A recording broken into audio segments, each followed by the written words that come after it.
అబ్బా ఎండలు భయంకరంగా కాస్తున్నాయా. ప్రయాణం ఎట్ జాగింది మ్యా? బస్సులో తూర్పు దిక్కుగా సాగింది.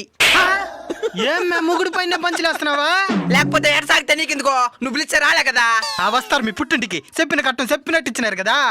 ఎందుకు లేదు, 10 లక్షలు కట్నం ఉన్నారు, ₹1,00,000 పెట్టి బైక్ కొనిచ్చినారు, మిగిలిన 9 లక్షలకు నన్నే గిఫ్ట్కి ఇచ్చినారు. ఏందమ్మా నువ్వు 9 లక్షలు విలువ చేస్తావా? నా అందానికే తక్కువ, ఏలం బట్టలు పెడితే ₹1,00,00,000 కొనుక్కుంటారు. సర్కస్లు ఆడిచ్చేదానికా? అవునా, ఆ కట్ట సంచిలేందది? మా పుట్టింటోళ్ళు చీర పెట్టినారు. నాకు పంచి సొక్కాయి పెట్టలేదా? లేదు, నీకు కూడా చీరే పెట్టినారు. నరకరా తిన్నా.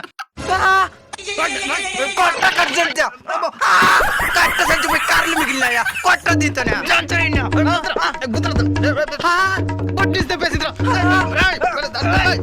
గొడవలు వేసుకోవాలంటే పెద్ద కారణం ఉండాలా, అంతేగాని ఈగోలకి పోయి చిన్న కారణాలకి పెద్ద గొడవలు వేసుకోకూడదు.